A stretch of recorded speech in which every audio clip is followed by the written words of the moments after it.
നമ്മൾ പുതുതായിട്ടൊരു സ്ഥലത്ത് വരുമ്പോഴത്തേക്കും അവിടുത്തെ കടകളെ പറ്റി നമുക്ക് യാതൊരു ഐഡിയയും കാണൂല. അപ്പം നമ്മുടെ അടുത്ത് ഒരു കൂട്ടുകാരൻ കാണും. അളിയാ നമ്മൾ കൊണ്ടുപോകാം നല്ല കിടിലൻ ഫുഡ് സ്പോട്ടിലേക്ക്. അങ്ങനെ ഞാൻ എത്തിയതാണ് വൈശാലി പാവ് ബജിയിലേക്ക്. നല്ല കിടിലൻ പാവ് ബജി കഴിക്കാൻ.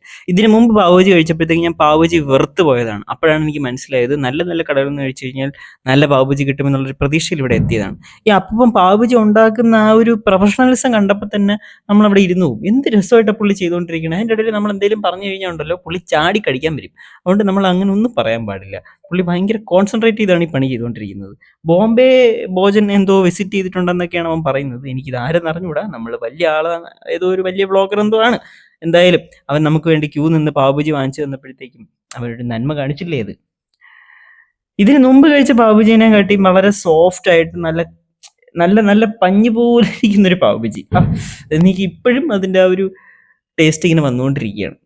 എന്തായാലും കൊള്ളാം. കുറച്ച് എക്സ്പ്രഷൻസ് വാരി വിതറാൻ പറഞ്ഞതുകൊണ്ട് ഞാൻ കുറച്ച് എക്സ്പ്രഷൻസ് വാരി വിതറിയിട്ടുണ്ട്. ആരും ഒന്നും വിചാരിക്കരുത്. അപ്പോൾ അത്യാവശ്യം നല്ല തിരക്കാണ് ഇവിടെ. ഉടുപ്പിയിൽ അത്യാവശ്യം നല്ലൊരു പാവുബജി കഴിക്കാനാണ് നിങ്ങളുടെ വരുന്നതെന്നുണ്ടെങ്കിൽ വൈശാലി പാവുബജി എന്തായാലും, പ്രത്യേകിച്ച് അപ്പൂപ്പൻ്റെ പ്രൊഫഷണലിസം കാണാൻ നിങ്ങൾ കയറിയിരിക്കണം.